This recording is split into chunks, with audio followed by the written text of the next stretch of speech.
നാളുകൾക്ക് ശേഷമാണ് I found myself in the kitchen just for preparing one of the most comforting meals. അതായത് നമ്മുടെ പത്തിരിയും പിന്നെ അതിന് കൂടെ പെയർ ചെയ്യാനായിട്ട് നമുക്ക് നല്ല നാടൻ ബീഫ് റോസ്റ്റും കൂടി ആയിട്ട് അതൊന്ന് കണ്ടാലോ? ബാ. സോ ആദ്യം തന്നെ ക്ലീൻ ചെയ്ത് വെച്ച ഈ ഒരു ബീഫ് സ്മോൾ ക്യൂബ്സ് ആയിട്ട് ഞാൻ കട്ട് ചെയ്തെടുക്കുന്നുണ്ട്. നെക്സ്റ്റ് കുറച്ച് അനിയൻ, green chilli, garlic and ginger ഇതെല്ലാം കൂടി ചേർത്ത് ഞാൻ ഒന്ന് ഗ്രൈൻഡ് ചെയ്യുന്നുണ്ട്. നെക്സ്റ്റ് ഒരു പ്രഷർ കുക്കർ എടുത്ത് അതിലേക്ക് നമ്മൾ ഈ ഒരു ക്യൂബ്സായി കട്ട് ചെയ്ത് വെച്ചുള്ള ബീഫൊക്കെ ചേർത്ത് കൊടുത്തിട്ടുണ്ട്. അതിലേക്ക് നമ്മൾ ഗ്രൈൻഡ് ചെയ്ത് വെച്ച പേസ്റ്റും സോൾട്ടും കുറച്ച് മസാല പൗഡേഴ്സും കൂടി ചേർത്ത് നന്നായിട്ട് മിക്സ് ചെയ്ത് കൊടുക്കാം. അതിലേക്ക് കുറച്ച് വെള്ളം കൂടി ചേർത്ത് കൊടുക്കുന്നുണ്ട്. അപ്പോൾ ഒരു വിസിൽ വരെ നമുക്ക് ഒന്ന് പ്രഷർ കുക്ക് ചെയ്തെടുക്കാം.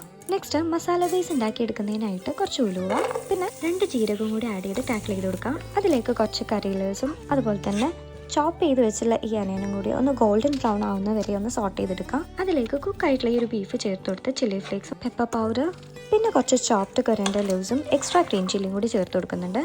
നെക്സ്റ്റ് ഇതിലേക്ക് നമുക്ക് കുറച്ച് പത്തിരി ഉണ്ടാക്കിയെടുക്കാം.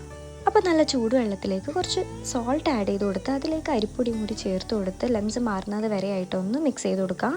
ഇതൊന്ന് കൂളായതിന് ശേഷം സ്മൂത്ത് ആയിട്ടുള്ള ഒരു സോഫ്റ്റ് ഡോ ഉണ്ടാക്കിയെടുക്കാം. നമുക്ക് അതിന് വേണ്ടി നമുക്ക് ഈ ഒരു ഡോ സ്മോൾ ലെമൺ സൈസ്ഡ് ബോൾസ് ആയിട്ടൊന്ന് ഡിവൈഡ് ചെയ്തെടുക്കാം. ഇതുപോലെ. അപ്പോൾ ആദ്യം തന്നെ ഒന്ന് ഫ്ലോപ്പ് ആയിട്ടുണ്ട്, പക്ഷേ രണ്ടാമത്തേൽ റെഡിയാക്കി എടുത്തു കേട്ടോ. എന്നിട്ട് ഒരു തവ എടുത്ത് നമുക്ക് ഈ ഒരു പത്തിരി കുക്ക് ചെയ്തെടുക്കാം.